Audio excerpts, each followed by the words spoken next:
आज से पेट्रोल और डीजल की कीमत में 55 रुपये फ़ी लीटर इजाफा कर दिया गया। पेट्रोल की कीमत 55 रुपये इजाफे के साथ 321 रुपये 17 पैसे फ़ी लीटर हो गई। डीजल की नई कीमत 335 रुपये 86 पैसे फ़ी लीटर मुकर्रर। नई कीमतों का इत्तलाक रात 12 बजे से हो गया। हुकूमत ने पेट्रोल पर लेवी 84 रुपये 40 पैसे से बढ़ाकर 105 रुपये 37 पैसे कर दी। डीजल पर लेवी 76 रुपये 21 पैसे से कम करके 55 रुपये 24 पैसे फ़ी लीटर कर दी। नोटिफिकेशन जारी, शहरियों की दुहाई, कीमतें कम करने का मुतालबा।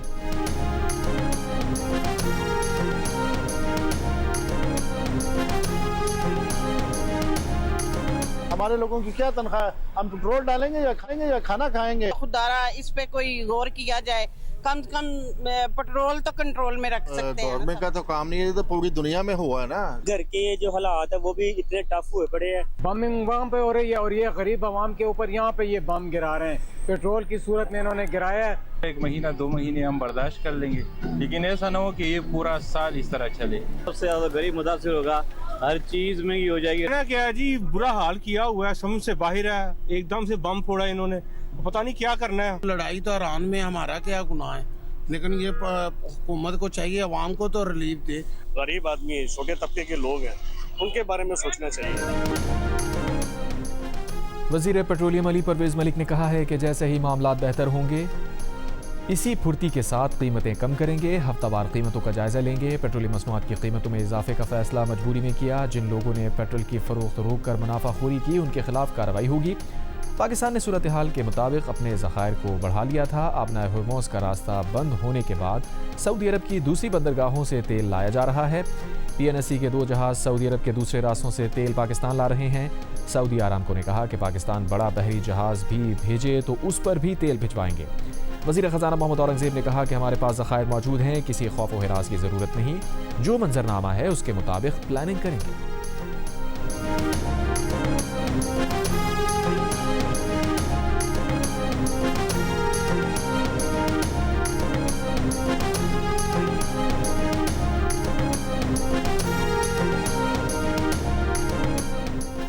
नायब वज़ीर आज़म इसहाक़ डार ने कहा है कि कोशिश की गई कि कम से कम बोझ अवाम पर डाला जाए। खित्ते में जंग की सूरत हाल है। पेट्रोलियम मसनूआत की कीमतें आसमान को छू रही हैं। पाकिस्तान की भरपूर कोशिश है कि कशीदगी कम कराई जाए। जंग बंद कराने के लिए पाकिस्तान एक करारदाद तैयार कर रहा है जो अक़वाम मुत्तहिदा में पेश की जाएगी। वज़ीर आज़म शहबाज शरीफ ने खित्ते में कई ममालिक के वज़राए आज़म और सदूर से बात की है। फील्ड मार्शल सैयद आसिम मुनीर भी मुसल्लह अफ़वाज के सरबराहान से बात कर रहे हैं।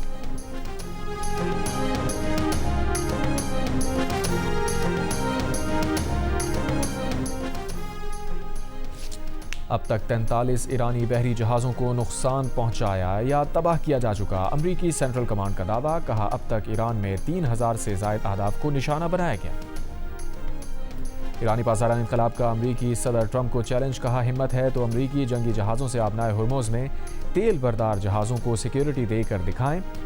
ट्रंप ने मंगल को कहा था कि ज़रूरत पड़ी तो अमरीकी बहरिया आबनाए हुर्मुज़ के जरिए ऑयल टैंकर्स को ले जाना शुरू कर सकती है। ईरानी फ़ौज के तर्जुमान ने कहा है कि ईरान ने आबनाए हुर्मुज़ को बंद नहीं किया। आबनाए हुर्मुज़ से इसराइल और अमरीका के बहरी जहाज़ नहीं गुजर सकते।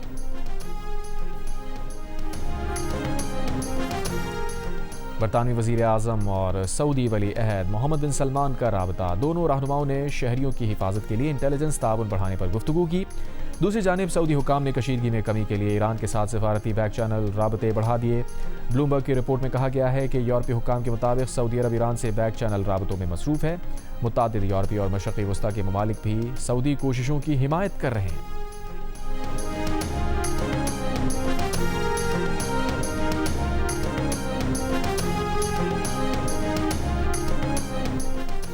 ईरानी सदर मसूद पज़ेश्कियान का रूसी सदर पुतिन से टेलीफोनिक राबता। खित्ते की ताज़ा सूरत हाल पर गुफ्तगू। ईरानी सदर ने कहा तवक्को है रूस जारहियत के खिलाफ ईरान के जायज़ हुकूक की हिमायत करेगा। इससे पहले अमरीकी अखबार ने दावा किया था कि रूस मशरक़ वस्ता की जंग में शामिल हो गया है। रूस ने ईरान की बिलवास्ता मदद शुरू कर दी है। जदीद रूसी सैटेलाइट से हासिल मालूमात की बिना पर ईरान न सिर्फ अमरीकी और इत्तेहादी फ़ज़ाई दिफाई निज़ाम को अबूर कर रहा है बल्कि इंतहाई महारत और दुरुस्तगी के साथ अहदाफ पर निशाने भी लगा रहा है।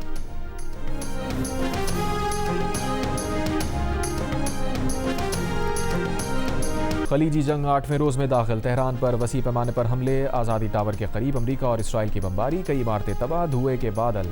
ईरान में अमेरिका इसराइल जंग में अब तक शोहदा की तादाद 1332 हो गई। ईरान ने उर्दन में थॉट डिफेंस सिस्टम का रेडार तबाह कर दिया। बगदाद एयरपोर्ट के नज़दीक अमरीकी फौजी अड्डे पर ड्रोन हमला। इराक में अमरीकी कंपनी के हेडक्वार्टर पर हमले के बाद आग लग गई। इराक के शहर अरबेल में अमरीकियों के मुमकिना ज़ेर इस्तेमाल होटल पर ईरान का हमला।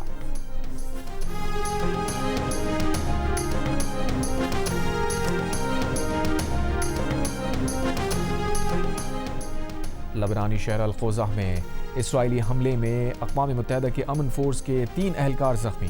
अक़वाम मुत्तहिदा की मज़म्मत। लबनान पर इसराइली हमलों में 217 लबनानी शहरी शहीद, 798 ज़ख्मी हो चुके। इसराइली फ़ौज का बमबारी से ईरान के 6 बैलिस्टिक मिसाइल लॉन्चर तबाह करने का दावा। कहा ईरान के 3 एडवांस दिफाई निज़ाम भी तबाह किए।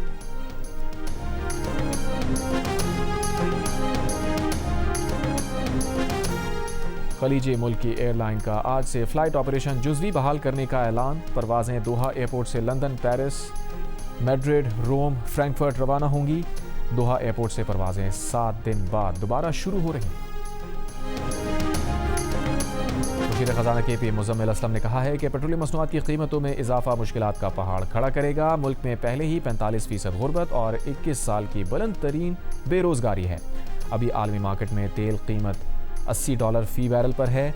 आलमी मार्केट में फ़ी बैरल तेल $120 पर चला गया तो क्या हुकूमत $500 का इजाफा करेगी? सियालकोट हाजीपुरा रोड पर कार सवार अफराद की फायरिंग से पेट्रोल पंप मुलाजिम जाँ बहक, 1 ज़ख्मी। पुलिस के मुताबिक कार सवारों ने पेट्रोल डलवा कर केन में मजीद 10 लीटर पेट्रोल डालने का कहा। मना करने पर फायरिंग कर दी, फरार हो गए।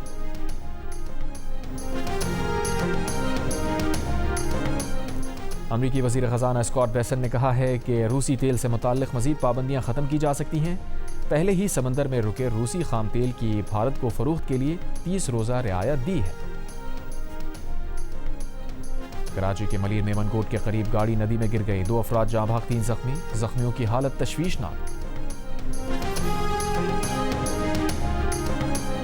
और अमरीकी असलहा-साज़ कंपनीज़ का जदीद हथियारों की पैदावार 4 गुना बढ़ाने पर इत्तफाक। अमरीकी सदर ट्रंप ने कहा कि अमरीकी दिफाई कंपनीज़ ने जदीद हथियारों की तैयारी बढ़ाने का फैसला किया है।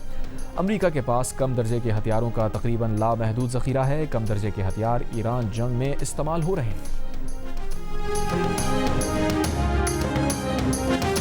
100 फीट गहरे बंकर में हमने देखा कि लोग मर गए वहाँ पे, और आपको कुछ नहीं बताया जा रहा असलियत क्या। आप वहाँ विजुअल्स नहीं ले सकते हैं लाशों के, अस्पताल आप नहीं जा सकते हैं। और जब घटना होती तो हमें मालूम ही नहीं कि जगह कौन सी। जैसे आपको हमें मालूम है कि अभी गौर सिटी में जाना है, वहाँ पे किस जगह जाना है, घटना ये हमें मालूम ही नहीं, क्योंकि कौन बताने वाला हमें। और जब हम अगले दिन सुबह पहुंच रहे हैं, और सारे और भी पत्रकार, सिर्फ साधना नहीं और भी जितने पत्रकार, बोला जा रहा है कि ओनली वन कैजुअलिटी, 1% डाइड। लेकिन वहाँ पे जो लोकल जो इजरायलियन जो उन्होंने बताया there were 4 houses, nobody is alive. इससे पता लगता है कि बड़ी वहाँ घटना हुई। और मैं आपको सच बताऊं कि वहाँ का टेक्नोलॉजी जो कहने की बात है ना, अलार्म बजता था हम लोग को। एक दिन सुबह 5 बजे की बात मैं आपको बताऊं कि अलार्म बजा ही नहीं, बस धुड़ुम धुड़ुम की आवाजें आ रही थी। पता लगा कि बिना अलार्म की चीजें आ गई। तो टेक्नोलॉजी फेल है। और जब वो आपके ड्रोन्स और खासतौर से मिसाइलें दगती है ना, तो नहीं पता हमारे 200 मीटर से हम कितनी दूरी पे हैं। और तल अबीब में तबाही, 100 मीटर नीचे सुरंगें भी मिसाइलों से लरज रही हैं। इसराइल में तबाही की सूरत हाल पर भारतीय सहाफ़ी के इंकशाफात। कहा इसराइल में लाशों और ज़ख्मियों की तस्वीर लेने की भी इजाज़त नहीं, अस्पताल जाने की इजाज़त नहीं, तबाह इमारत की तस्वीर या वीडियो बनाने पर भी पाबंदी है। इसराइली टेक्नोलॉजी का चर्चा सुना था, मगर ये टेक्नोलॉजी नाकाम होते देख ली। मिसाइल अलर्ट का कभी कभी मैसेज भी नहीं आता और हमला हो जाता है। भारतीय सहाफ़ी मोदी के दौरा इसराइल की कवरेज के लिए इसराइल गए थे।